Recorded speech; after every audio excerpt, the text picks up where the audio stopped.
va se plonger dans une période particulière de notre histoire, la guerre froide. Ici, en 1953, l'OTAN creuse une station radar, l'ouvrage G.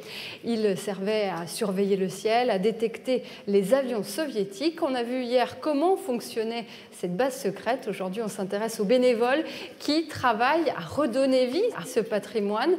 Eh bien, nous sommes avec Hubert Schmalz, vous êtes le président de l'association Atome. Dites-nous, ici, ce lieu a été longtemps tenu secret. Les Belfortins ignoraient même l'existence de cette base pendant très longtemps.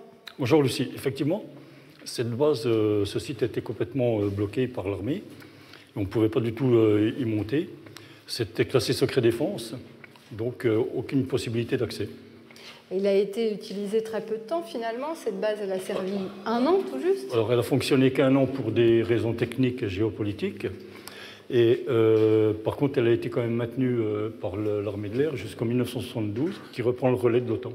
Mais simplement pour entretenir les lieux, réaliser... simplement pour assurer la sécurité, les commandos de l'air assuraient la sécurité du site.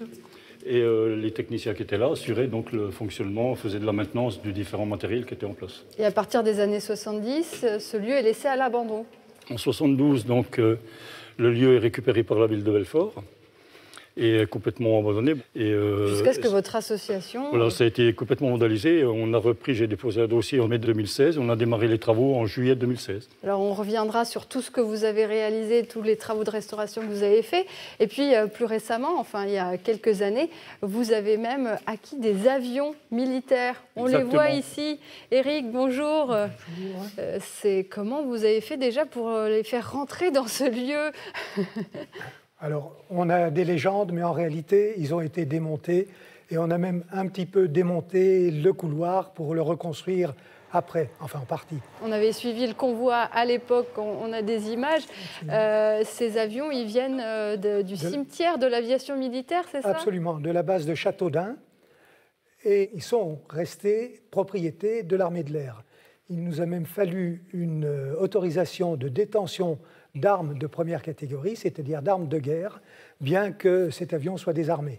Bon, c'est impressionnant. En tout cas, ici, ce n'était pas forcément une base aérienne. Ce lieu, c'était quoi exactement à l'époque? Alors, c'était une station radar de l'armée de l'air, mais avec le statut de base. Il faut aussi savoir que tout l'intérieur de l'établissement était en surpression pour qu'en cas d'attaque avec une bombe sale bactériologique ou chimique, on ne puisse pas mélanger les deux atmosphères.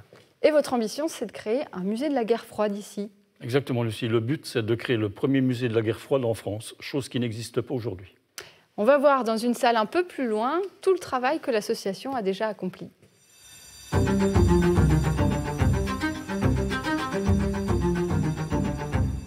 Hubert, on a finalement très peu d'informations sur ce lieu à l'époque de la guerre froide, à l'époque de sa construction. Très peu d'éléments, pour la bonne et simple raison, c'est qu'en 2017, j'ai eu l'occasion de rencontrer une personne qui a fait son service militaire ici en 1958. Et son travail, ça a été de détruire tous les documents. À la fin de l'utilisation de cette station radar, donc ça explique pourquoi on a très peu d'informations. On a quand même ces images qui datent des travaux. C'est les seules photos qui existent des travaux à l'époque. Tout simplement, c'est que la raison, c'est qu'ils ont eu un seul accident mortel sur les 5 ans. Ça a déclenché donc une enquête judiciaire. Et ces photos étaient dans les archives du commissariat de Belfort qui a eu la gentillesse de nous les remettre. Et qu'est-ce qu'on voit sur ces photos? On se rend compte de l'ampleur du chantier? Exactement. Donc là où on se trouve, c'est à partir d'ici qu'ils ont creusé. Donc on voit bien la partie donc, qui a été creusée. Voilà. Et c'est à partir de là qu'ils ont construit donc, ce fameux immeuble de 4 étages. D'accord.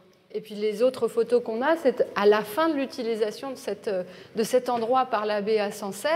Alors là, c'est à partir de 1959 jusqu'en 1972, l'occupation de la BA 116.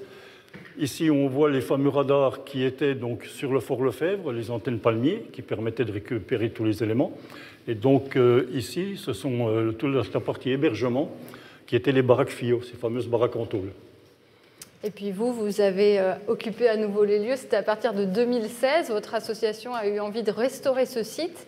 Et il y avait beaucoup de boulot. Oui, beaucoup de travail. Beaucoup de travail, oui, effectivement. Donc on a commencé les travaux en juillet 2016. Ici, on voit donc les premiers travaux qui ont été effectués, ça a été de dégager la salle des cartes, ce qu'on appelle la cuve. Et puis, donc, il y a eu pas mal de choses faites. On voit les murs, hein, comme étaient les murs à l'époque à l'intérieur, quand on les voit par rapport aujourd'hui. On est à peu près sur pas tout à fait 7 ans, on est sur pas loin de 30 000 heures de travail. 30 000 heures de travail, et tout ça avec quelques dizaines de bénévoles seulement. Quelques dizaines de bénévoles, oui. Ah oui, donc c'est impressionnant. Et ça continue, hein, vous continuez vos travaux de restauration encore aujourd'hui? Alors on continue nos travaux de restauration encore aujourd'hui. Il y a encore des salles qu'on aménage. La prochaine, ça va être la salle radar. Et on est un site qui évolue à peu près tous les 6 mois. Tous les 6 mois, il y a quelque chose de nouveau. D'où l'intérêt de venir vous voir régulièrement. Alors, l'intérêt aussi, pourquoi on peut avancer, c'est qu'on a l'aide, le soutien financier de la ville de Belfort et du département. Très bien. Eh bien, on donne rendez-vous à nos téléspectateurs. Sur votre site internet Atome, vous pouvez réserver des visites tout au long de l'année. À très bientôt.